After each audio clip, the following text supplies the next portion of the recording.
सब कुछ स्वप्नवत संपन्न हुआ लगा था।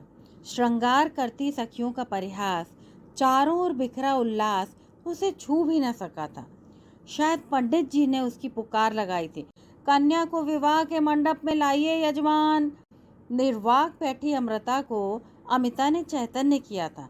क्या बात है यार, ये नक्शे किसको इम्प्रेस करने के लिए दिखाए जा रहे हैं? तुम दोनों तो एक दूसरे से अच्छी तरह परिचित हो, फिर ये परंपरागत लाज का नाटक क्यों? ए सखी, अमृता का पूरा शरीर मानो कंटकित हो उठा था। परिचित? सिर्फ परिचित क्यों?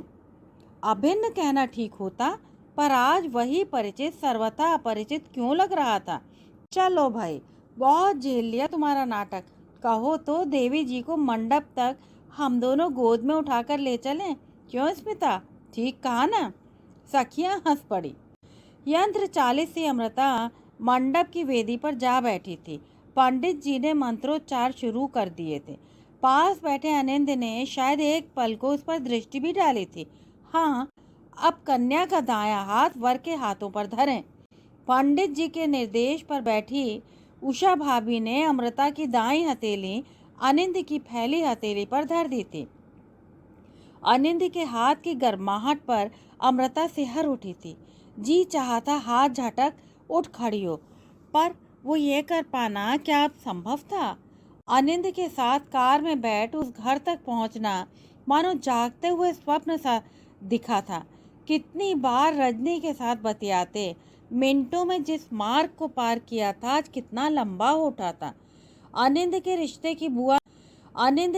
की बुआ ने सामने आकर आरती उतारते हुए रुंधे कंठ से कहा था, अब की बार मेरे बेटे की गृहस्थी जमा दो भगवन। आओ बहू। पांव पर झुकती अमृता को बुआ सास ने आशीष दे उठा लिया था। इस घर में जूही सी महको, फूलो फलो बहू। दिन भर पास पड़ोसियों का आना जाना लगा रहा।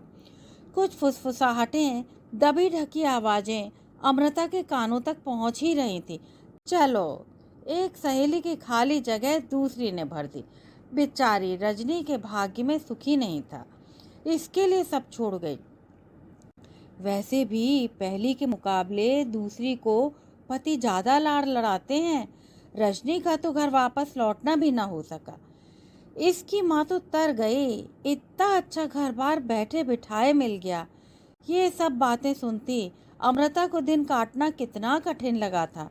रात में रजनीगंधा और गुलाब की लड़ियों से सुवासित कक्ष में बाहर की ओर खुलती खिड़की के पास पहुंच अमृता ठिठक गई थी।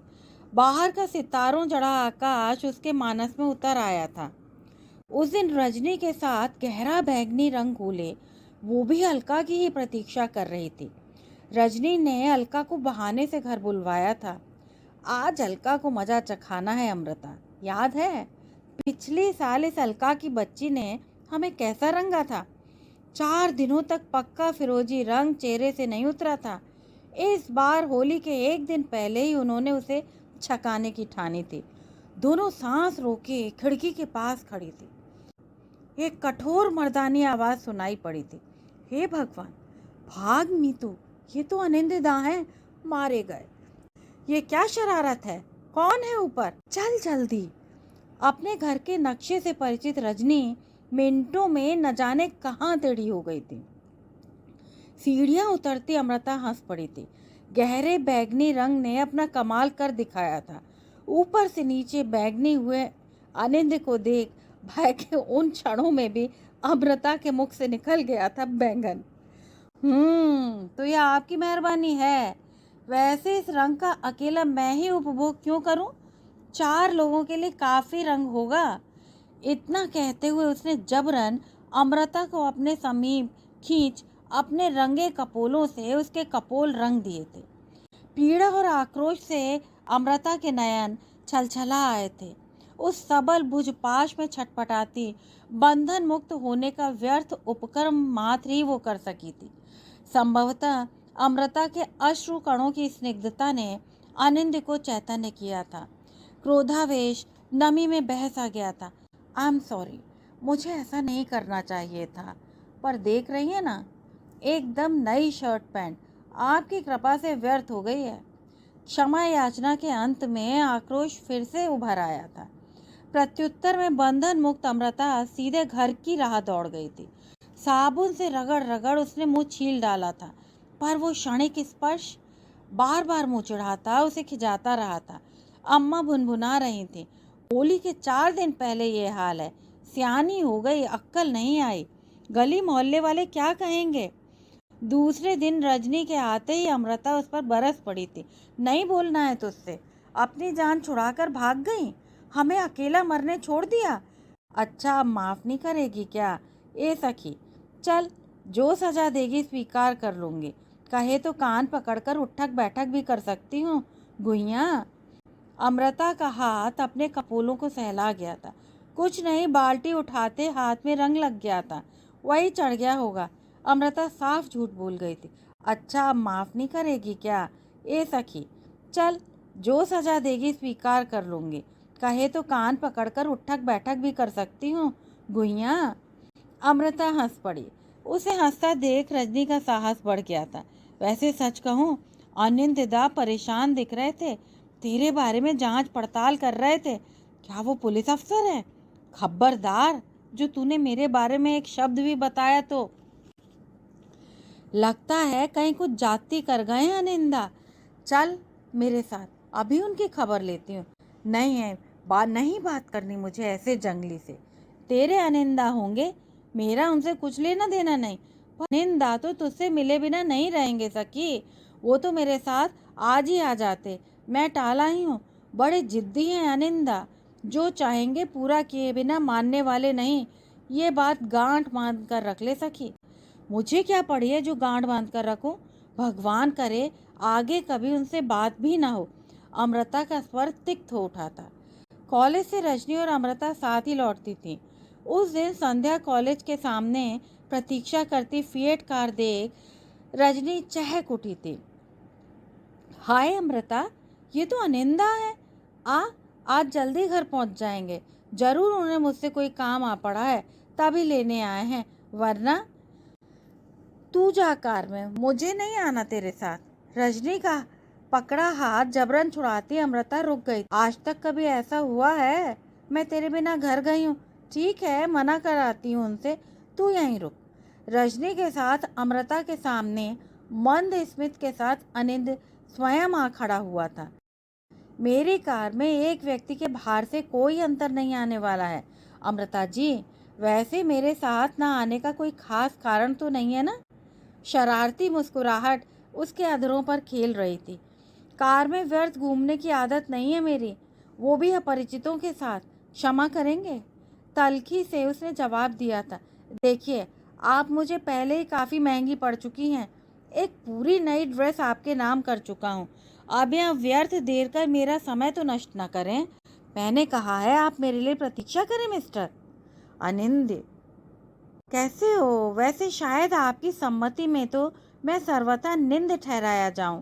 क्यों, ठीक कहा ना मिस अमृता? मेरे लिए आप इतने महत्वपूर्ण नहीं हैं जो आपके विषय में कोई सम्मति असम्मति रखूं। ठीक है, यही सही, पर यहाँ खड़ा होकर आपकी खुशामद करने का मेरा कोई इरादा नहीं है। सीधे से कार में आकर बैठ जाइए, वरना ज़बरदस्ती उठाकर भी आपको ले जा सकता हूँ। यह बात समझती है ना मिस अमृता? अमृता के खिसियाए चेहरे पर भयभीत दृष्टि डालती रजनी ने उसका हाथ पकड़ जबरन खींचा था। कार में निशब्द बैठी अमृता व्यर्थ ही बाहर झांक रही थी। कोजी कॉर्नर के सामने कार रोक अनिंद ने उस छोटे छोकरे से 3 ठंडे थम्सअप लाने का निर्देश दिया। कोल्ड ड्रिंक थमाता अनिंद, एकदम नॉर्मल था, लीजिए, एकदम ठंडा है। आपका पारा नीचे उतारने का यही एकमात्र जरिया था मेरे पास। उसकी हंसती दृष्टि से नयन चुराती अमृता झुंझला उठी थी। घर पहुंचते ही अमृता रजनी पर बरस पड़ी थी। क्या समझते हैं अपने आप को? तेरे भाई हैं तो उनका रोष सहेगी, मैं क्यों सहूं? वो मेरे कोई नहीं है मीतू। रजनी शांत थी। क्या तुझ पर, तेरे घर पर इतना अधिकार कोई यूं ही जता सकता है क्या? सच, जैसे वे तुझ पर अधिकार जताते हैं उससे आश्चर्य होता है। ऐसा अधिकार तो उन्होंने कभी मुझ पर भी नहीं जताया। कोई खास बात तो नहीं है? मेरी अमृता। बाबूजी के अभिन्न मित्र हैं चाचा जी, पर उनसे जो स्नेह संरक्षण मिला उसे शायद शब्दों में बता पाना संभव नहीं है अमृता। ऐसे पिता का ऐसा पुत्र। अनिंदिदा का आक्रोश स्वाभाविक है मीतू। एमएससी के बाद रिसर्च के लिए कनाडा जाना चाहा था, पर चाचा जी ने जाने नहीं दिया। पर उसके लिए उनका आक्रोश अपने पिता के प्रति होना चाहिए था ना? क्यों रज्जो? चाचा जी का उनके प्रति यह अन्याय ठीक नहीं था अमृता। यह अच्छी सर्विस होते हुए भी उनका मन अशांत और अतृप्त है। कनाडा न जाने देने का कोई तो कारण रहा होगा। शायद चाचा जी को डर था वो छात्रवृत्ति पर साथ जा रही अपनी क्लास फेलो लवलीन डेविड से विवाह न कर ले। अंततः अनिंदिदा एकमात्र पुत्र हैं, उनकी अथाह संपत्ति के वारिस। और अगर यहाँ भारत में रहते वो किसी और से विवाह कर लें तो? अच्छा, तो उनका सब पर आक्रोश है और सबका आक्रोश हम पर ही निकालते हैं। सच, जैसे वे तुझ पर अधिकार जताते हैं उससे आश्चर्य होता है। ऐसा अधिकार तो उन्होंने कभी मुझ पर भी नहीं जताया। कोई खास बात तो नहीं है मेरी अमृता? खास बात? वो भी ऐसे नीरस व्यक्ति के साथ? तेरा दिमाग तो नहीं चल गया रज्जो? अमृता झुंझला उठी थी। दिमाग रजनी का यूं ही नहीं चल गया था। उस दिन के बाद से अमृता का जब तब अनिंद से सामना होने लगा था। कभी वो कॉलेज से वापस लाने को पहुंच देर तक प्रतीक्षा करता, जबरन किसी रेस्टोरेंट में ले जाकर बातें करने, अमृता की पसंद नापसंद की जानकारी लेने में अनिंद व्यर्थ ही समय नष्ट करता। लगता है आप ऑफिस से मुफ्त का वेतन लेते हैं, कहाँ से इतना समय मिल जाता है बेकार के कामों के लिए? अमृता झुंझला उठती थी। नौकरी ही तो कर रहा हूँ, दो दो मोहतरमाओं को खुश रख पाना क्या आसान काम है? जाने अनजाने अमृता महसूस करने लगी थी अनिंद उसका विशेष ध्यान रखता है। रजनी उस दिन कॉलेज नहीं गई थी। कॉलेज से बाहर अनिंद की परिचित फिएट खड़ी थी। अमृता के लिए सामने वाली सीट का द्वार खोल अनिंद ने उसे पुकारा था, आइए अमृता जी, आपकी प्रतीक्षा में गुलाम हाजिर है। आज रजनी नहीं आई है, अमृता ने रुखाई से कहा था। जानता हूँ, अनिंद हंस रहा था। फिर भी मैं आपके साथ चलूंगी, ऐसा आपने कैसे सोच लिया अनिंद जी? सोचा नहीं, विश्वास है, मैं नहीं जाऊंगी तो यहाँ से एक पग भी आगे नहीं बढ़ा सकेंगी मिस अमृता। देखूं कैसे रोकते हैं आप?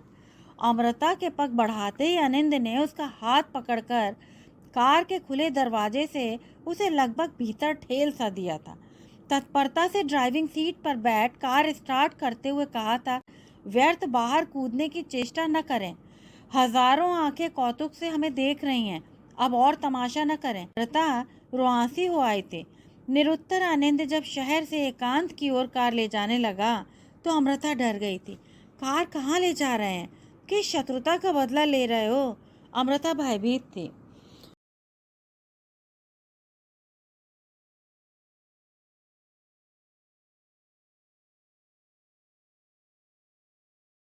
एक खंडर के सामने कार रोक अनिंद ने अमृता का मुंह अपनी ओर घुमाकर कहा था, तुम्हें बेहद चाहने लगा हूँ अमृता।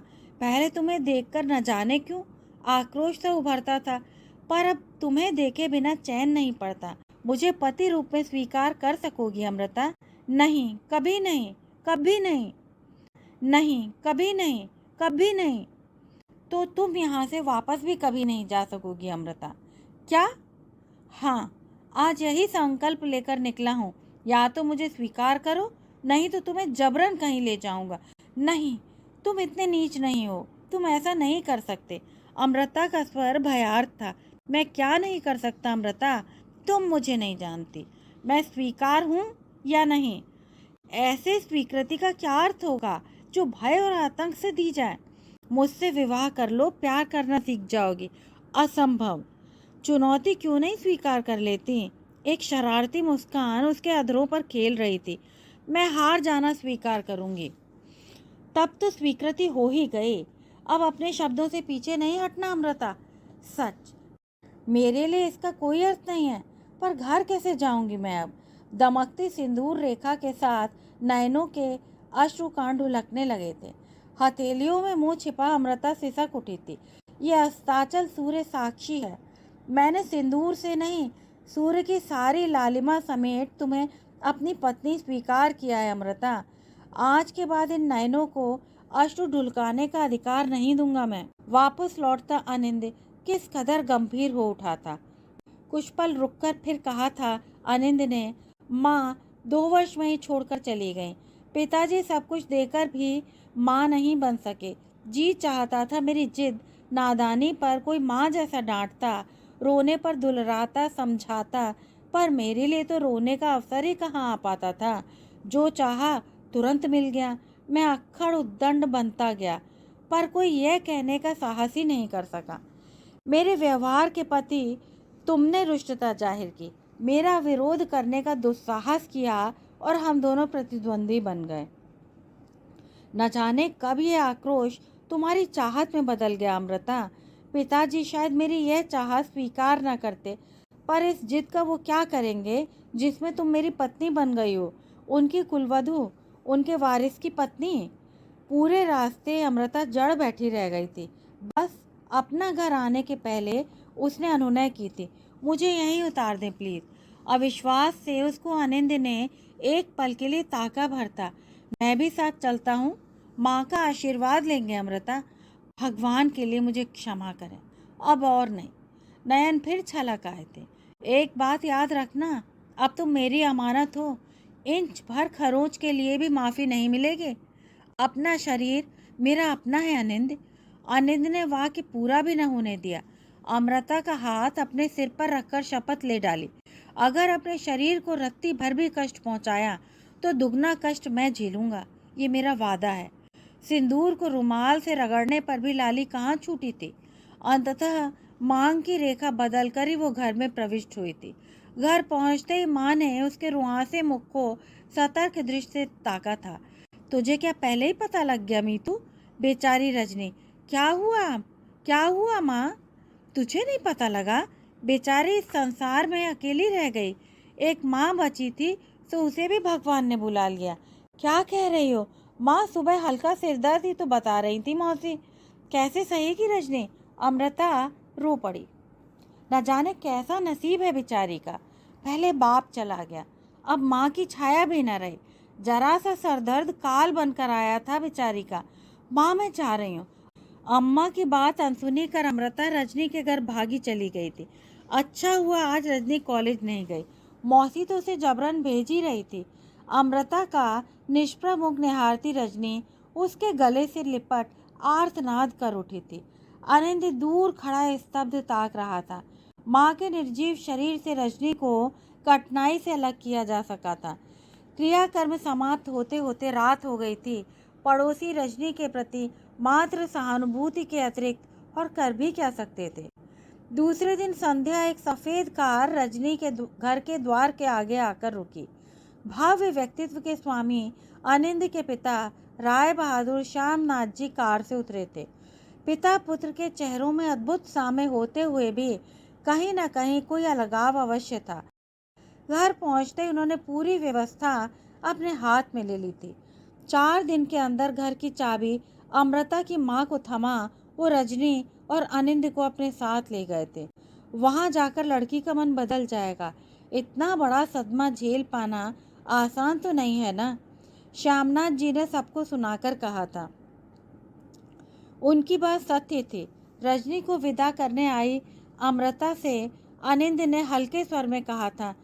उत्तर में अमृता मौन रह गई थी। अमृता तो आज तक प्रतीक्षा करती रही, पर आनंद का क्या उसके लिए वापस वास्तव में आया था? अम्मा ने आश्वस्त की श्वास ली थी। चलो अच्छा हुआ, लड़की को अच्छा घरवर मिल गया। भगवान सबकी ऐसे ही मदद करते रहें।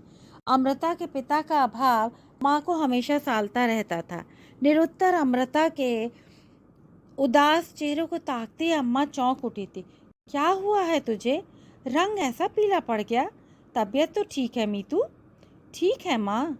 तू शादी में जाना चाहे तो तेरे साथ किसी को भेज सकती हूँ। तेरे जाने से रज्जू का मनोबल बढ़ेगा मीतू। इन लड़कियों का दिमाग ही समझ में नहीं आता, न जाने क्या बात है। अम्मा भुनभुनाती रह गई। अपमान की भी सीमा होती है। क्रोध से अमृता का तन मन जला जा रहा था। जी चाहता था सब कुछ तहस नहस कर डाले। जिसके परिहास ने हमेशा उसे सताया, आज उसके साथ की अंतिम भेंट के शब्द उसे रुला गए थे। क्या ज़रूरत थी वो सब कहने की? रजनी ने विवाह के बाद लंबा सा पत्र भेजा था। आजीवन उनकी आभारी रहूंगी, पर अनिंद जैसे बुझ गए हैं। अमृत, काश तू वहां आ पाती। तेरी रजनी। सच तो यही है, उस पत्र को पढ़कर अमृता को थोड़ा सुख जरूर मिला था। रजनी पूर्णतः सुखी नहीं है। भला ये भी प्रसन्नता की बात हुई? क्या सब कुछ जानते हुए वो अनिंद को स्वीकार करती? नहीं ना। फिर अपने मन के ओछे विचारों पर अमृता लज्जित हो उठी थी। रजनी के घर की सफेदी चल रही थी। अम्मा ने प्रसन्न मुख सूचना दी थी, रज्जू आ रही है अमृता। उसके ससुर चाहते हैं घर की रंगाई पुताई हो जाए, पुराना कुछ भी शेष न रहे। सुना है फर्नीचर भी बदलवा रहे हैं। क्यों? क्या रामनगर के उनके प्रासाद में रजनी के लिए जगह नहीं है माँ? कैसी बातें करती है मीतू। अरे रज्जू का भाग्य पलट गया। माँ बाप नहीं रहे पर ससुर बेटी सा प्यार देते हैं। अम्मा सूचनाएं देती जा रही थी। बेटी के मुख पर उत्साह का कोई चिन्ह न देख माँ पूछ बैठी थी, क्या बात है अमृत? रज्जू के आनों की बात सुनकर भी तू चुप बैठी है। तो क्या नगाड़े बजाऊं? पुत्री के अप्रत्याशित उत्तर पर माँ चौंक उठी थी। सच कह मीतू, कोई लड़ाई झगड़ा चल रहा है तुम दोनों के बीच? जो कुछ चल रहा था वो भी अब शेष हो गया माँ। तेरी बातें तू ही जाने। माँ रुष्ट हो गई थी। रज्जू उस नए रंगे पुते घर में कहाँ आ पाई? बाथरूम में जरा सा पांव फिसला और सब कुछ समाप्त हो गया। शहर पहुंचते बहुत देर हो चुकी थी। सूचना पा अमृता स्तब्ध रह गई। कैसा भाग्य लेकर आई थी छोकरी। न माँ बाप का सुख नसीब में था, न पति और बच्चों का सुख देख सकी। अम्मा ने आंचल की कोर से आंखें पोंछ डाली थी। रजनी की आत्मा की शांति के लिए बहुत भोर में ही अमृता मंदिर चली गई थी। उसकी मृत्यु के लिए अपने को उत्तरदायी ठहराना क्या उसका पागलपन नहीं था? अचानक एक दिन रजनी के घर में फिर जीवन के लक्षण दिखाई पड़े थे। रजनी के वृद्ध ससुर उस घर में एक सप्ताह के लिए आए थे। घर का चौकीदार चाबियां लेकर गया था। बड़े सरकार हुजूर आ रहे हैं माँ जी, घर साफ करना है। उनके साथ उनका बेटा भी आ रहा है। रामलाल। अमृता का रोम रोम कान बन गया था। 1000 बार अपने को धिक्कारा था उसने। अपने पर कितना क्रोध आया था उसे। पता नहीं अम्मा जी, छोटे सरकार अपनी मर्जी के मालिक ठहरे। हम गुलाम लोग बड़े आदमियों की बातें क्या जाने। रामलाल चाबियां लेकर चला गया था। अमृता के नयन उस घर के पोर्टिको पर केंद्रित हो गए थे। कार से उतरे रजनी के ससुर को उसने आसानी से पहचान लिया था। उनके पीछे कार से उतरने वाले को देख पाने की अपनी उत्सुकता पर उसे कितनी लज्जा आ रही थी। संवेदना प्रकट करने के लिए कल सुबह जाना ठीक होगा न मीतू? खिड़की पर दृष्टि निबद्ध किए अमृता से अम्मा ने सलाह मांगी थी। तुम ही चली जाना अम्मा, उस घर में जाना मुझसे न हो सकेगा। अमृता बहुत उदास हो आई थी। ठीक है, विनती की माँ के साथ मैं ही चली जाऊंगी। करवटें बदलते अमृता ने पूरी रात काटी थी। सुबह समय से पहले ही यूनिवर्सिटी जाने की उसे जल्दी हो आई थी। आज लाइब्रेरी से कुछ नई किताबें लेनी हैं, मैं जल्दी जा रही हूँ। अम्मा को प्रतिवाद का अवसर दिए बिना ही वो घर से बाहर चली गई थी। पूरे दिन लाइब्रेरी के एकांत कोने में बैठी अमृता पुस्तक खोले अतीत के पृष्ठ पलटती रही थी। लाइब्रेरियन ने आकर चौंकाया था। टाइम हो गया मिस, लाइब्रेरी बंद करनी है। आई एम सॉरी, मैं भूल गई थी। अमृता हड़बड़ाहट में उठ गई थी। घर में परेशान अम्मा द्वार पर खड़ी उसकी राह ताक रही थी। ये कैसी नई बात है मीतू, इतनी देर कर दी? कुछ नहीं अम्मा, एक रेफरेंस बुक से कुछ पॉइंट नोट कर रही थी, समय का ध्यान ही नहीं रहा। अमृता मुख धोने बाथरूम में घुस गई थी। अमृता के सामने चाय का कप रखती अम्मा बेहद गंभीर थी। तेरे पिता के न रहने पर क्या मैंने तेरे लालन पालन में कहीं कोई कमी की है मीतू? ऐसा क्यों सोच रही हो अम्मा? तुमने मुझे जो कुछ दिया है वो अतुलनीय है, फिर तूने ऐसा क्यों किया? क्या अम्मा? अमृता रूखी पड़ गई थी। आज भी तू मुझे कुछ न बताती अगर राय बहादुर साहब न बताते। क्या बताया उन्होंने? अमृता ने चाय का कप टेबल पर धर दिया था। यही कि तू अनिंद की पत्नी है? ये गलत है माँ। उसकी पत्नी रजनी थी, मैं उसकी कोई नहीं। रजनी नहीं रही तो अब मुझ पर अधिकार जमाने चला है। फिर अपनी शादी के लिए हमेशा अस्वीकृति क्यों देती रही अमृता? इसीलिए ना कि तूने अपने को हमेशा आनंद की पत्नी स्वीकारा था। द्वार खोलते आनंद को भीतर आते देख अमृता ने तत्परता से आंचल सिर से उतार कमर में खोस लिया। पास पड़ी कुर्सी पर तनकर बैठ गई। बाहर आकाश में छिटके तारे गिनना उस समय कितना अच्छा लग रहा था। शायद आनंद उसके ठीक पास आकर खड़ा हुआ था। कैसी हो अमृता? स्वर में मानो ढेर सी मिश्री घुल आई थी, पर अमृता के कानों में आवाज ही नहीं गई थी। बहुत नाराज हूँ मीतू। किससे? अपरिचय के उस भाव ने आनंद को डरा दिया था। मुझसे? क्यों? क्या हमारे बीच कोई बात नहीं है मीतू? ना, मुझे तो ऐसा कुछ याद नहीं आता सिवा रजनी के। वही तो हमारी सेतु थी ना। निर्भीक दृष्टि आनंद के चेहरे पर उसने गड़ा दी थी। पर अब तो हमारे बीच का सेतु टूट गया है मीत। इसे जोड़ने की कोशिश नहीं करोगे? यह सत्य तो पहले ही स्वीकार कर चुका हूँ, फिर भी अपने को रोक नहीं सका मीत। तुम्हारी और कितनी जाति सहनी होगी ये भी बता दो आनंद। मैं हर तरह से तैयार हूँ। मेरी याद आती थी मीत। मेरी विवशता जानने की तनिक भी इच्छा नहीं है मीत। नहीं, वंशावशेषों पर इमारत खड़ी नहीं की जा सकती, ये बातें जानते हो। उन्हें ही तो हटाना चाहता हूँ। कैसे हटा सकोगे इतने पत्थर, इतनी राख? राख से नीड़ निर्माण की कल्पना व्यर्थ है आनंद। तुम्हारी दृष्टि में तो मैं ऊपर से नीचे तक राख पुता हूँ ना अमृत। मेरी दृष्टि तुम पर पड़े तब ना आनंद। तुमने विवाह के लिए सहमति क्यों दी मीत? आनंद का स्वर बेहद आहत था। और कोई उपाय शेष था क्या? पिता को ढाल बनाकर माँ के पास भेजने की क्या जरूरत थी आनंद? जो मैं कहना चाहता क्या तुम सुनने को तैयार होती? आज भी तो नहीं हूँ। वही तो जानना चाहता हूँ, विवाह की स्वीकृति देने में क्या व्यवस्था थी तुम्हारी? उस अपराध की सजा ही तो आज तक भुगत रहा हूँ मीत। इसीलिए दूसरी पत्नी के रूप में स्वीकार कर प्रायश्चित कर रहे हो। मेरा अधिकार दूसरे को देते कुछ याद आया था आनंद? उस समय क्या याद आया क्या नहीं, वो सब समझ पाने की मना स्थिति में तुम अभी नहीं हो अमृत। उसे रहने ही दो। आनंद ने एक सांस छोड़ी थी। बहुत याद करते थे ना मुझे? अमृता के स्वर में व्यंग घुलाया था। अगर कहूँ बहुत भुलाना चाहता था तो ठीक रहेगा। अगर रजनी आज जीवित होती तब भी ये बात कह सकते थे। बिना कहे वो सब जान गई थी अमृत। क्या तुमने उसे बता दिया? इतना बड़ा अन्याय किया उसके साथ? मैंने उसके साथ कोई अन्याय नहीं किया। अन्याय मैंने अपनी प्रथम पत्नी के प्रति किया था। बस यही सत्य वह जानती थी। उसकी प्रथम पत्नी कौन थी बताया था ना? उसने भी कभी नाम नहीं पूछा, पर शायद वह जानती थी। हे भगवान, मुझे क्यों इस पाप का भागी बनना पड़ रहा है? अमृता ने अपनी हथेलियों में मुंह छिपा लिया। डरो नहीं मीत, मैंने तुम्हें उसका अपराधी कभी नहीं बनने दिया। फिर मैंने उसे स्पष्ट कह दिया था, मेरा मन कहीं और बंधा था। रजनी से विवाह मेरी विवशता थी। पिताजी को दोषी ठहराओगे ना? हर कहानी में नायक कोई ना कोई खोखला बहाना खोज ही लेता है। नहीं, मैं ऐसा कोई बहाना नहीं खोजूंगा मीत। मुझे पता नहीं था रजनी का जीवन कुछ एक महीनों का अतिथि था। क्या मतलब?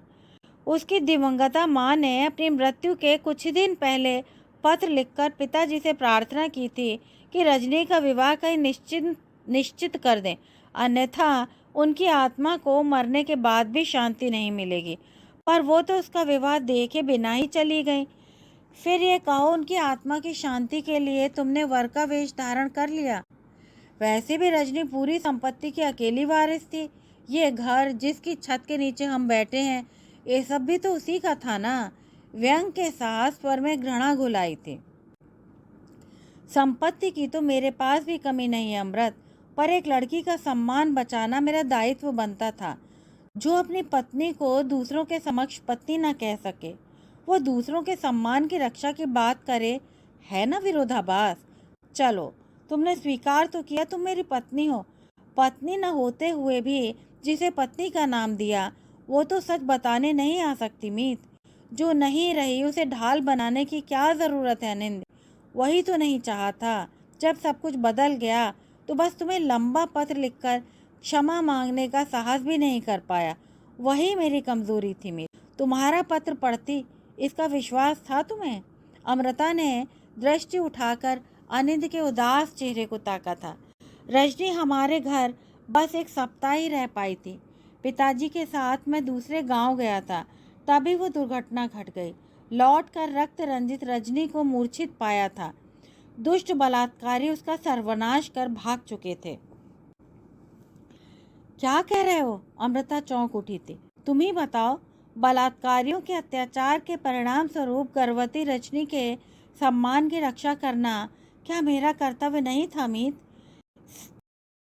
को अपनी ओर ताकते देख अनिंद ने फिर कहा था, पिताजी तुम्हारे और मेरे विषय में सब कुछ जानते थे, अतः उन्होंने मुझसे कभी कुछ नहीं कहा।